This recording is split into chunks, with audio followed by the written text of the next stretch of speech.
itu singkatan ya dari multi objective optimization on the basis of ratio analysis. Ini kalau dibahasakan ke bahasa Indonesia ya kok kayaknya agak panjang gitu ya.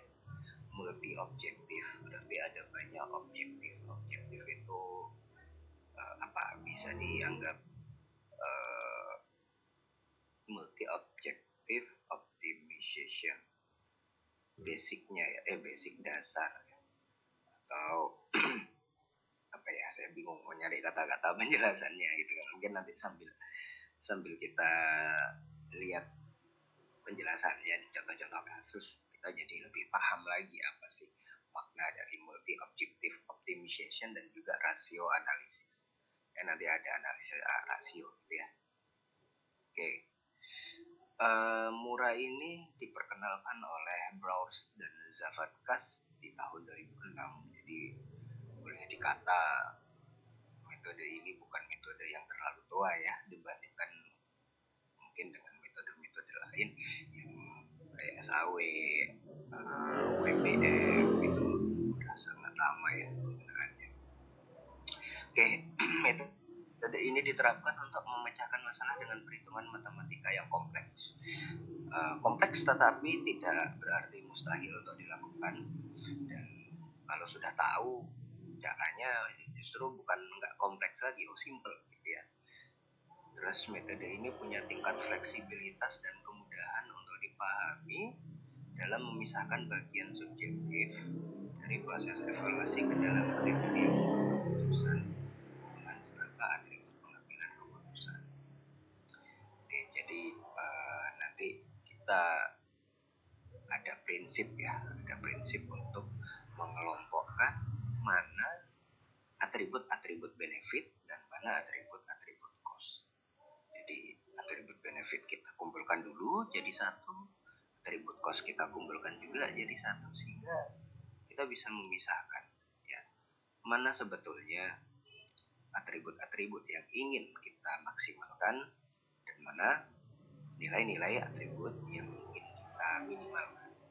Saya yakin teman-teman masih ingat bahwa kalau berkaitan dengan atribut benefit kita membutuhkan nilai yang sebesar-besarnya, sementara untuk atribut cost kita membutuhkan nilai yang sekecil-kecilnya. Jadi tujuannya itu ya,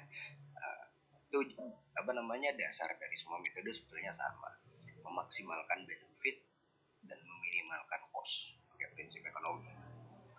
Oke, terus murah ini punya tingkat selektivitas yang baik karena dapat menentukan tujuan dari kriteria yang digunakan yang saya sampaikan tadi ya. Terus di mana kriteria dapat bernilai menguntungkan atau cost gitu ya, yang menguntungkan kita perbesar, yang tidak menguntungkan kita perkecil.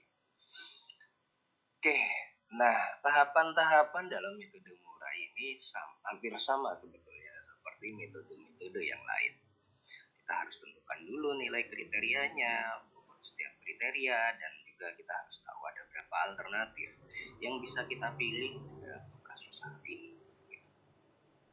Oke, terus kita ubah nilai kriteria menjadi matriks keputusan seperti biasa. Nanti di perwujudannya kita bisa pakai NAMPI, bisa pakai Pandas gitu ya, tergantung sudah mau pakai proses yang seperti apa supaya kita bisa memasukkan nilai-nilai kriteria ke dalam sebuah matriks. Nah, ini tahap yang sudah umum lazim untuk semua metode.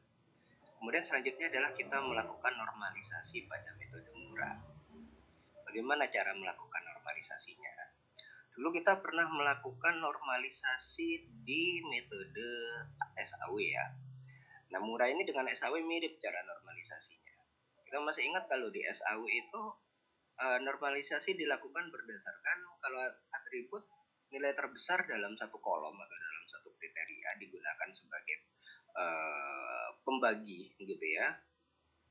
Yang membagi nilai-nilai aslinya dibagi dengan nilai maksimum, sehingga untuk kriteria terbaik mesti setelah dinormalisasi dia menjadi satu gitu ya. Sementara yang cost adalah kebalikannya, dicari nilai minimum minimum, kemudian nilai minimum yang dibagi oleh nilai asli, dibalik posisinya, nilai minimumnya di atas, sehingga nanti yang terkecil pasti akan juga akan menjadi misal dinormalisasi menjadi 1 begitu. Nah, kalau murah tidak perlu melihat kondisinya, maka dia atribut benefit atau cost gitu. Dalam proses normalisasinya kita pakai rumus seperti yang tampak di layar.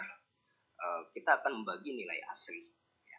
Jadi nilai asli ini kita bagi dengan total ya.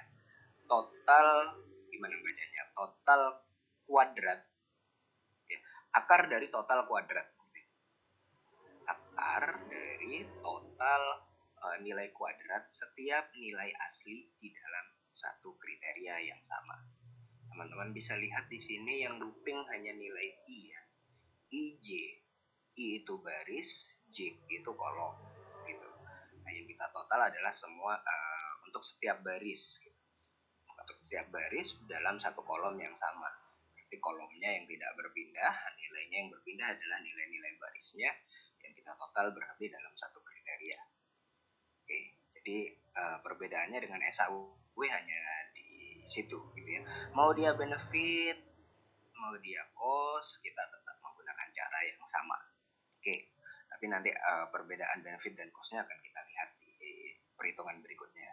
Oke, begitu.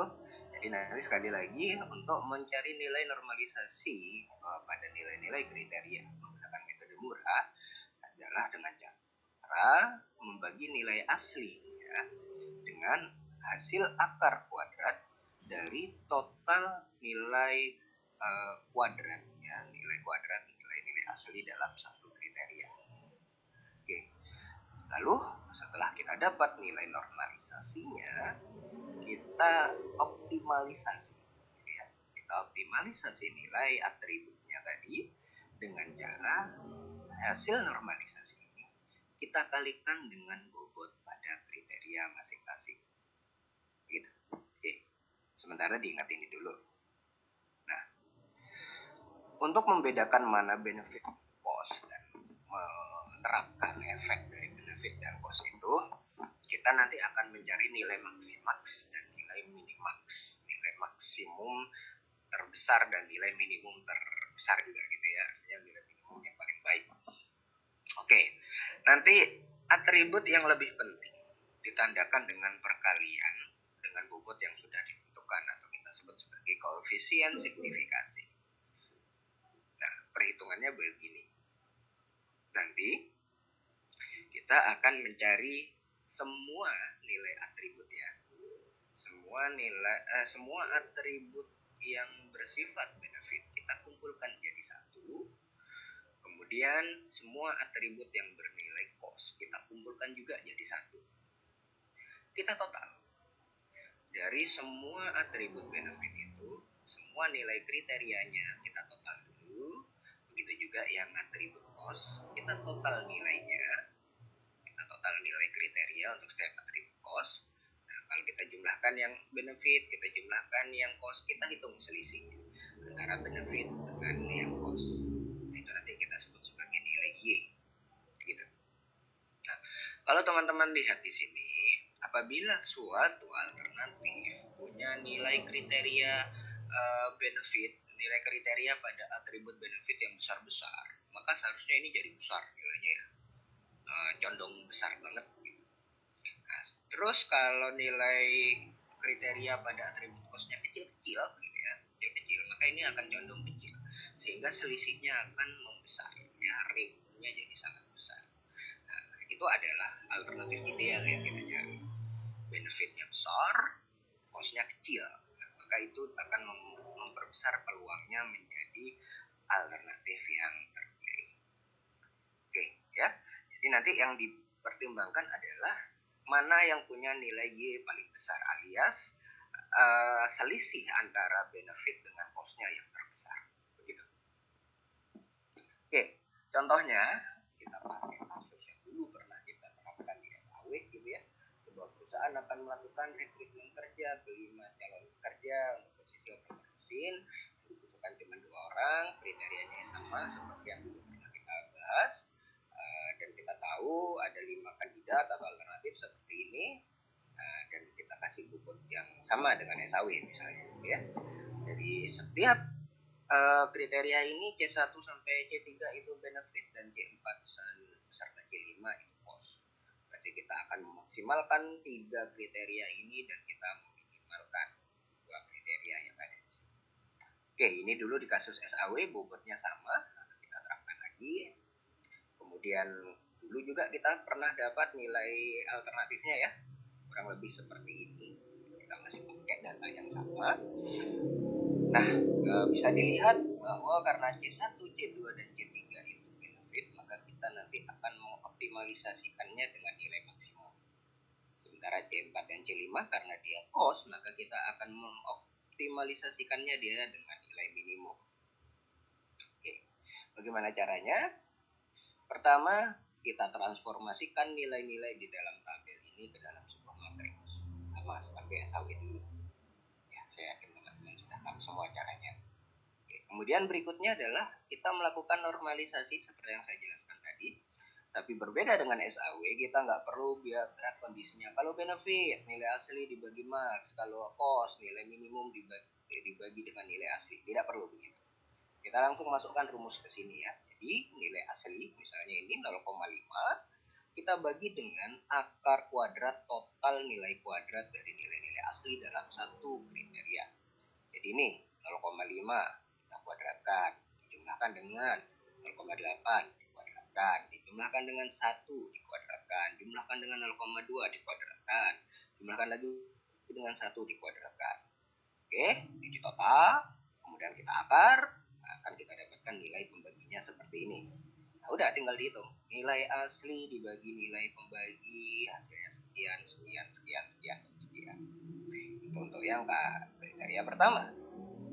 Kemudian kriteria kedua dengan cara yang sama juga, dihitung dulu nilai pembaginya untuk setiap alternatif untuk satu kriteria yang sama ini. Ya, ini dikuadratkan, kuadratkan, dikuadratkan, total nilainya kemudian diakar. Kita dapat pembaginya seperti ini. Sehingga hasil normalisasinya adalah nilai asli dibagi dengan nilai pembagi. Kita dapat nilai-nilai seperti ini. Dan begitu seterusnya untuk C3 juga sama. C4 yang cost juga sama caranya. Jadi sampai di sini kita belum bedakan mana yang benefit dan juga mana yang cost. Ya. Dan kita rangkum, ini adalah nilai hasil normalisasinya. Nanti kalau dicoba mungkin akan ada sedikit perbedaan perhitungan ya. Kalau nggak salah di sini sempat ada sedikit kesalahan penerjemahan saat itu. Ya nggak apa-apa teman-teman, yang penting tahu prinsipnya dulu. Oke, ini hasil normalisasinya. Kemudian kita optimalkan nilainya dengan cara mengalihkan aturannya. Nilai normalisasi kita kalikan dengan nilai bobotnya. Jadi 0,292 dikalikan 0,3, nanti hasilnya 0,8 sekian sekian sekian, dibulatkan 0,088.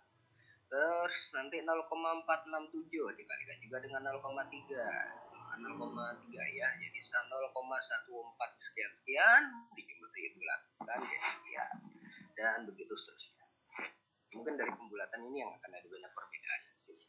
Bukan banyak, artinya ada perbedaan tapi tidak terlalu signifikan. Oke, kemudian untuk yang kriteria kedua kita kalikan dengan bobot kriteria kedua yaitu 0,2 gitu ya. Itu seterusnya.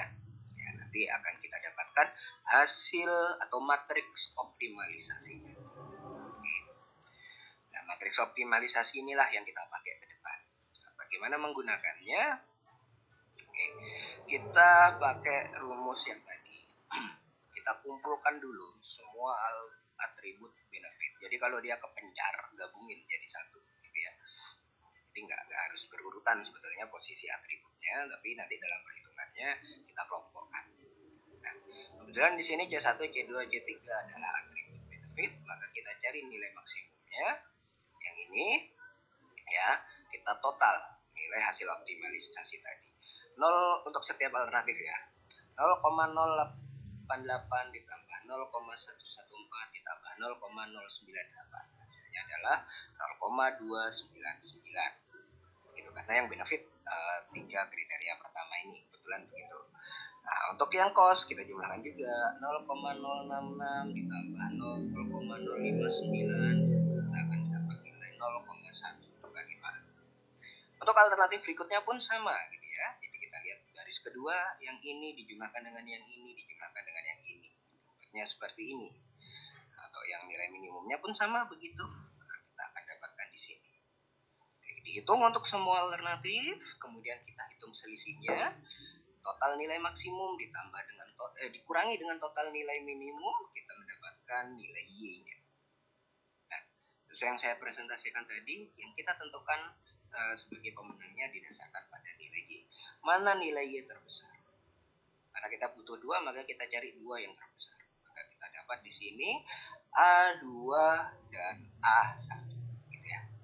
Jadi kalau kita ranking, yang ini posisi kedua pertama, yang ini posisi kedua, selebihnya ada rankingnya juga. Nah, sehingga nanti disimpulkan bahwa yang terpilih adalah A2 dan A1. Nah, coba teman-teman bandingkan dengan SAW maupun IPM yang menggunakan kasus yang sama, apakah hasilnya tetap sama gitu ya.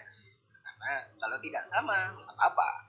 Saya dulu pernah presentasikan bahwa walaupun kasusnya sama, bobotnya sama, tapi metodenya berbeda, maka teman-teman pun akan menghasilkan bisa ya, kemungkinannya akan berbeda juga hasil keputusannya.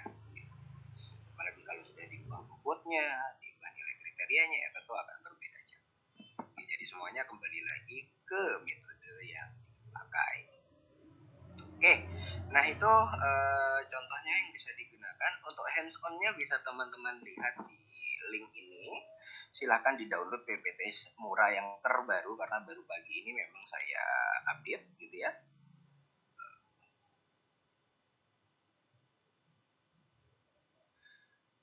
Oke, bisa dibuka dengan Google Collaboratory langsung di sana. Share screen dulu ya.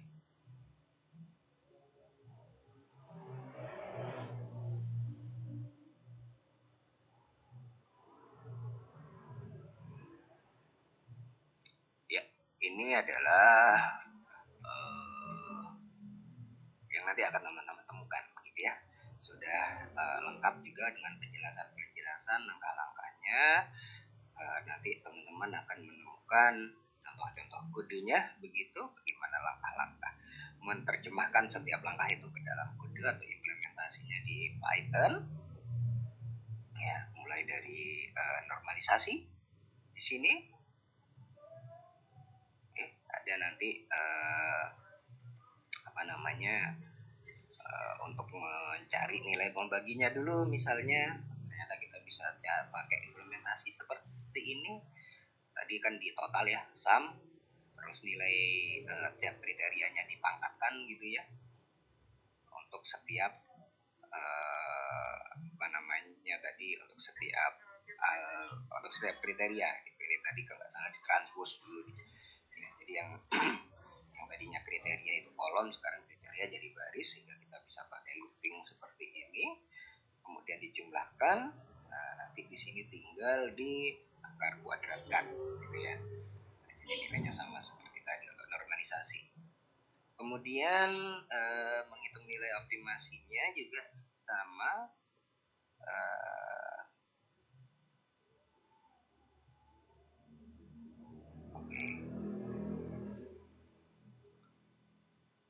Weighted normalization ya, untuk apa namanya tadi, optimalisasi ya. Di sini pakai weighted normalization.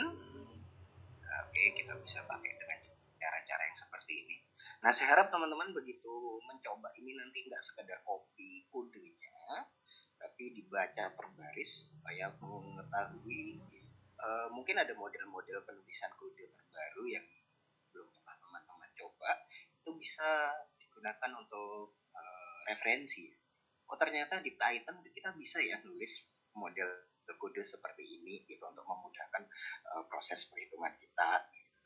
Kalau ada metode-metode baru yang tidak dikenali di sana, silahkan dicari dulu dokumentasinya ke library terkait dengan pakai yang dinanti, kalau pakai landas itu yang dilandas, supaya tahu tujuannya apa sih ya.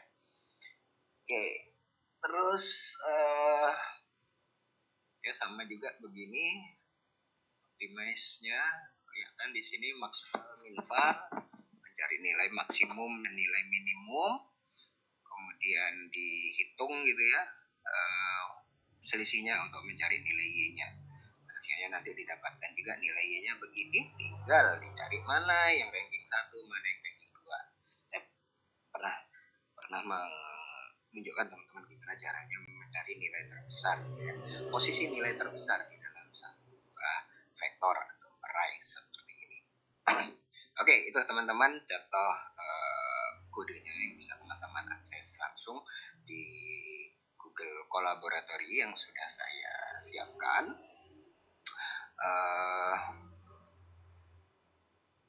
Berikutnya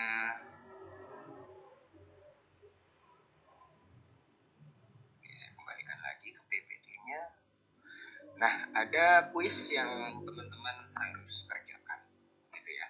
Nanti saya nanti di minggu depan kita bahas kembali hasil kuisnya. Gitu, saya akan dicoba-coba dulu. Kalau hari ini nganggur bisa hari ini gitu ya. Jadi ada PT ABC, perusahaan yang bergerak di bidang consumer good yang akan menginvestasikan sisa usahanya dalam 1 tahun. Beberapa alternatif investasi akan diidentifikasi. Ya, contohnya ada 5 kriteria yang dijadikan acuan dalam pengambilan keputusan. Ada harga, cost. Jadi kita nanti nilai minimum yang dicari. Ada C2-nya nilai investasi 10 tahun ke depan, ini benefit. C3-nya daya dukung terhadap produktivitas perusahaan, benefit dengan skala 1 sampai 4. Kemudian ada prioritas kebutuhan cost dengan skala 1 sampai 4. Kemudian ketersediaan atau kemudahan ya dengan skala 1 sampai 3. Bobotnya sudah ditentukan C1 sampai dengan C5 pakai persentase. Terus ada 4 alternatif yang diberikan antara membeli mobil box, membeli tanah, maintenance sarana TI, dan mengembangkan produk baru. Oke, nilai alternatif untuk setiap kriteria diberikan seperti ini. Kemudian oke, ini silahkan teman-teman mengerjakan yang bisa aja ya. Dikerjakan dulu seperti biasa di Google Kolaboratory. Minggu depan, insya Allah kalau saya sudah sehat, saya bisa masuk kelas. Kita langsung bahas di kelas bagaimana hasil pengerjaan kuisnya.